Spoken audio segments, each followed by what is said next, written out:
یعنی که سپارش دادن که در هر ناحیه‌ها در هر شهرهایی که میتونین که یه بار گرانیت ببرین айсари нав омада мигратсиони картара работа ба қайд бигирен. Ному фамилията адишкирин барои як бифаҳманд сутут мекунанд. Ассалому алайкум ба ҳама тамошобинони барномаҳои Сорбон Сафаров. Тамошобинони азиз, як ахбороти бениҳоят муҳимаи видеора то охирша тамошо кунед ва баъдан ба саволҳотон ҷавоб мегардонем. Тамошобинони азиз, дар ҳамиҷа қайд карда мегзарам бо диққат гӯш кунед ки имрӯз якмин рӯзе аст ки дар канали ма старти бозии нав сар шид. Нафарҳое ки доим мара дастгирӣ мекунен ва аз конкурсҳои ма билет харидорӣ мекунен, ҳаракат кунен, бидроен ҳозир дар ин ҳами якм рӯз дастгирӣ карданатона нишон битен, билет бихарен. Нархи як дона билет 99 рубла дар бар мегирад. Номерои WhatsApp ки дар рӯи экран дидесен, дар ҳамин номерои WhatsApp картаи Сбербанк ҳастай.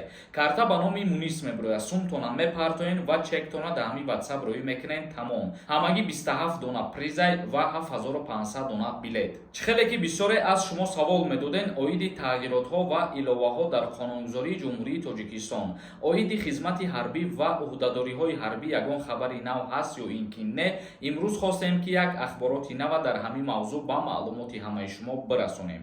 Айни ҳол бо супориш, нафарҳое ки дар Ҷумҳурии Тоҷикистон аз даъваткунӣ ба хизмати ҳарбӣ саркашӣ мекунанд, аз инҷа пас метавонанд ки нисбати ин шаҳрвандҳо парвандаи ҷиноӣ оғоз кунанд. Яъне ки супориш доданд ки дар ҳар ноҳияҳо дар ҳар шаҳрҳое ки ҷавонон саркашӣ мекунанд аз хизмат рӯйхат карда шаванд ва ба қайд гирифта шаванд, дар ин ҳолат нисбати ин шаҳрвандон чораҳои қонунӣ андешида мешавад. Ба ҳамин хотир чӣ гуфтанем, ҳар як шаҳрванди Ҷумҳурии Тоҷикистон бояд ҳамаи мо шумо доим барои хизмат ва ҳифзи ватани худмон омода ва тайёр бошем. Ин буд яке аз тағйирот ва иловаҳо дар қонунгузории Ҷумҳурии Тоҷикистон оиди хизмати ҳарбӣ. Ва гуфта мешавад як масъалаи дигарам, дар ҳолате ки призв сар мешавад ва шаҳрванд дар Ҷумҳурии Тоҷикистон қарор дошта боша, агар дар ҳолате ки ба номи шумо повистка меояд ва дар повистка шумо ки имзо монден, дар ин ҳолат уҳдадор ҳастем ки ба хизмати ҳарбӣ сафарбар бишавен ва шумо ҳақ ва ҳуқуқ надорем ки аз хизмати ҳарбӣ саркашӣ кунед. Тамошобинони азиз, ин буд як ахбороти нав. Акнун мегзарем ба қисми хондани комментарияҳо. Бо диққат гӯш кунед. доруҳои табиӣ аз ширкати Шифофармо барои шумо. Инчунин доруҳо барои зиёд кардани риш ва мӯи сар. Инчунин доруҳо барои нест кардани простатит ва зиёд кардани қувваи мард. доруҳо барои нест кардани сангу намаки гурда. ба рақамҳои рӯи экран дар тамос бошед. Инчунин нафарҳое ки мехоҳанд ҳиҷомаи бепул кунанд, шумо ҳам муроҷиат кунед. Як кас нависонда: ассалому алайкум, сози хуби акаи Сорбон, илтимос акаҷон ба саволи ман ҷавоб диҳед. Аз Федератсияи Москав ба Тоҷикистон рафтан дар аэропорт аблава ғам метаҳанд дар моҳи август, пешакӣ раҳмати Аллоҳ. И ба воситаи прикол нависонда Федератсияи Москав ё ки хай ҳамин қадар фаҳмиш дошта, ҳеҷ чӣ гап нест. Просто ки ҳамин комментарияро хондам, сухани як блогери дигар да ёдам зад. Бисёри нафар дидагием, ба фикрам як духтарак видео кардаги буд, Федератсияи Москав мега. Ба ҳамин хотир узри зиёд аввалан бародари азиз, дар ҳолате ки аз шаҳри Москав то ба Ҷумҳурии Тоҷикистон мебиёӣ, дар аэропорт айни ҳол ягон намуд аблава нестай, чунки айни ҳол айни даъваткунӣ ба хизмати ҳарбӣ нестай. Меҳрож нависондай: ассалому алайкум акаҷон, финали бозӣ гузашт ё ин ки не? Призора кай тақсим мекунем?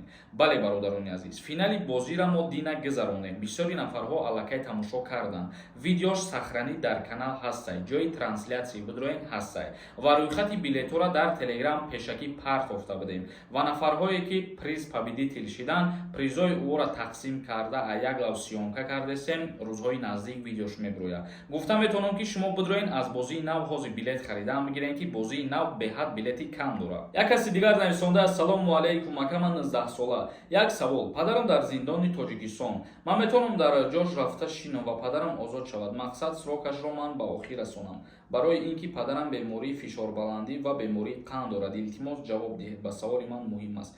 Не, дар Ҷумҳурии Тоҷикистон ё дар дигар давлатҳо, умуман дар куҷое ки набошад, вақте ки ҷиноята ҳар нафаре ки содир мекунад дар назди қонун, ҳамун нафар ҷавобгӯ мешавад. Маликахон нависонда: ассалому алайкум акам, мегуфтӣ оиди дизанагӣ дар Ҷумҳурии Тоҷикистон ягон қонун ҳаст ё ки не? Меган духтари холара бо гирифтан мумкин нест. Ҳамин гапҳо рост? То чӣ андоза асос доранд? Бале, қонунгузории Ҷумҳурии Тоҷикистон дар кодекси оила никоҳи хешитаборира манъ кардагӣ аст ва дар кодекси ҷиноии ҷумҳурии тоҷикистон низ барои бисёрзанагӣ ё дузанагӣ парвандаи ҷиноӣ нисбати мард оғоз мекунад. Як каси дигар нависонда ассалому алайкум акама дар вақти ворид шидан ба Россия дар мигратсионкам учоба қайд кардагим. Леки ягон ҷо намехонам кор мекунам. Дар вақти дастгир кардан ман оиди чӣ чора мебинанд? Дар ҳолате ки шумо учоба қайд мекунед, шумо ҳақ ва ҳуқуқ надоред ки кору фаъолият кунед. Чунки учоба худаш аллакай маълум аст, шумо ба нияти хондан бигем ҳамун мигратсиони картара мегиред. Дар ҳолате ки шумо ба нияти хондан рафтагӣ нестед, мисол ягон ашибка шидагӣ дар иҷа, метавонед ки як бор граница бубуроед, айсари наводон омада мигратсиони картара работа ба қайд бигиред. Саъдӣ нависонда: ассалому алайкум акаҷон, мегӯянд хизматкунӣ сар шидаи ҳамин гап роста ё ин ки не? Тағйиротҳо биромадаг ягон чӣ? Бугу тезтарак ба пеш. Тағйиротҳо мо дар аввали видео гуфтем, оиди даъваткунӣ ба хизмати ҳарбӣ биромадагӣ нест, вале супориш шидагие ки ба қайд бигиранд ҳар нафаре ки аз хизмати ҳарбӣ саркашӣ мекунанд. Ва даъваткунӣ ба хизмати ҳарбӣ ҳозир сар шидагӣ нест. Бародари азиз, як каси дигар нависонда: ассалому алайкум, ман 17 сола будам, омадам Россия 3 моҳа прописка кардам, тамом. Ҳозир Тоҷикистон равам, депорт намекунанд? Як ответе акаҷон, нам 18 сола мешавам.